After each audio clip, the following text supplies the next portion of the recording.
Let me ask you something. You've just finished Pride and Prejudice. Elizabeth and Darcy are getting married. The music swells. Everyone's happy. But here's what nobody's asking. Why is Elizabeth still marriageable? Her youngest sister just ran away with a notorious gambler. In the 19th century, that's not a family embarrassment. That's a social death sentence for all 5 sisters. Me in apprehending that this false step in one sister must be injurious to the fortunes of all the others. So why didn't it detonate? The answer isn't luck. The answer isn't love. The answer is a man with enough money to rewrite reality. Today, we're doing an autopsy on the one thing Jane Austen never said out loud. Darcy didn't save Lydia. He bought her back. Mr. Darcy was at your wedding. Oh, yes. For someone had to come with Wickham and be groomsman. Before we get into how Darcy fixed it, let's be honest about how bad it actually was. Lydia didn't sneak away quietly. She ran from Brighton, a town packed with soldiers, gossips, and people who had nothing better to do than track exactly this kind of scandal. The entire militia knew. Colonel Forster's household knew. The letter was from Colonel Forster to inform us that Lydia was gone off to Scotland with one of his officers. Colonel Forster said he feared that Wickham was not a man to be trusted. They were traced as far as Clapham, and to London our father has gone with Colonel Forster to try to discover them. The moment Lydia stepped into that carriage with Wickham, the clock started ticking. And Wickham wasn't just a charming soldier. He was a man with a trail. Unpaid gambling debts from here to London, a history of targeting wealthy women, a reputation that, if anyone looked closely enough, should have set off bell alarms the moment he started circling the Bennet girls.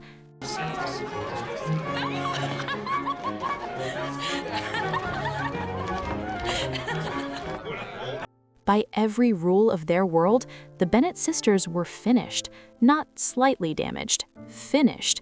No respectable man marries into a family with that kind of open wound. So here's the question that the romance of the ending makes you forget to ask. How did the wound close? If you, dear father, do not take the trouble to check her, she will be fixed forever as the silliest and most determined flirt who ever made her family ridiculous. Darcy didn't show up with flowers. He showed up with a strategy.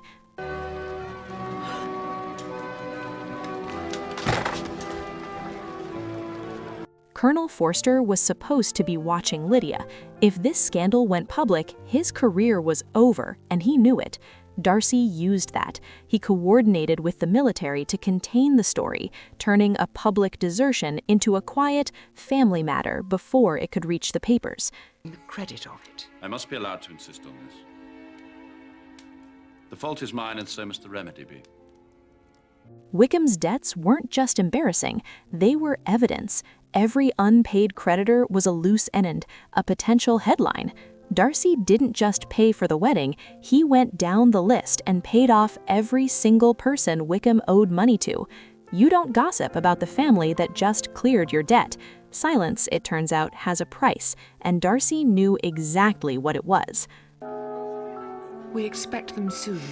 Return from Gretna, man and wife. My dearest Lizzie, imprudent as a marriage would be, we now fear worse. That it has not taken place. In the 1800s, marriage was the ultimate delete button. By forcing Lydia to the altar with a bribe large enough to make refusal unthinkable, Darcy rewrote the story entirely. Lydia stopped being a fallen woman living in sin. She became a silly girl who had an impulsive, secret wedding. Same facts, different narrative, completely different social outcome. Married? Miss Lucas is married and settled. And one of my own daughters, too. You will have seen it in the papers. 3 moves, 1 erased scandal, and nobody in the Bennet family, except Jane and Elizabeth, ever knew who paid for it. Wedding.